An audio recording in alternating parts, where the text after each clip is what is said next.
Je m'appelle Antoine, j'ai 27 ans, je suis kinésithérapeute en libéral à Levallois-Perret, banlieue parisienne, et sûrement me connaît un peu plus sur les réseaux sociaux sous le nom de Cerveau Musclé.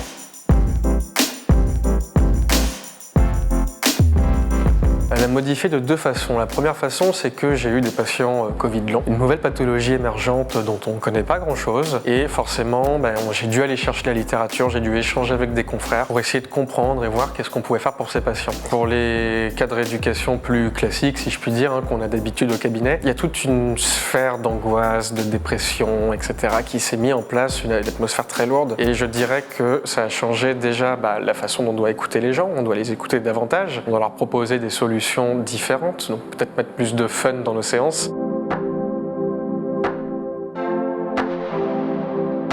C'est un impact qui est très varié, ça va de l'inconfort respiratoire aux douleurs neuropathiques, à la fatigue chronique, à juste la fatigue. Il y a beaucoup d'impacts physiques, j'ai des patients qui arrivent qui sont exténués, j'ai des patients qui arrivent qui vont plutôt pas trop mal. C'est très patient dépendant, mais clairement physiquement on a souvent des séquelles et c'est des patients qui sont en gros moins en forme et moins capables de réaliser leurs activités.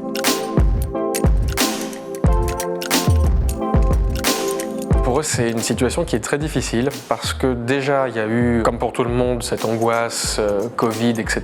Et en plus, pour eux, il y a j'ai attrapé le Covid. Avec tout ce qu'on dit sur le Covid depuis le départ, forcément, on flippe un peu. Il y a surtout l'inconnu qui fait que quand ils nous demandent « mais est-ce que ça va passer un jour ?» Si on doit répondre objectivement, on peut juste leur répondre « je ne sais pas ». Donc je pense que c'est très très difficile, il y a beaucoup d'angoisse, beaucoup de questions. Et c'est pas pour rien que les cabinets de psychologues se remplissent de plus en plus, je pense.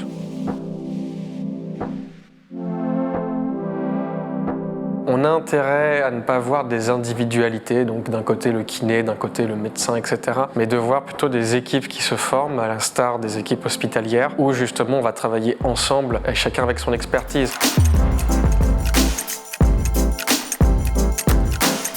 Le premier conseil que je leur donne, c'est de prendre soin d'eux-mêmes, donc que les kinés prennent soin d'eux-mêmes, d'accord, qu'ils puissent avoir leurs activités, qui les font oublier un peu les journées au cabinet, etc. Pour gérer les patients, je dirais qu'il faut essayer de mettre un peu de baume au cœur à nos patients, de trouver cette petite étincelle qui va faire sourire nos patients et qui font qu'ils vont passer un moment agréable chez nous, qui vont vraiment les couper de cette morosité. Les patients vont se dire « Ah franchement, j'ai passé une demi-heure avec ce kiné, avec cette kiné, je me sens bien ».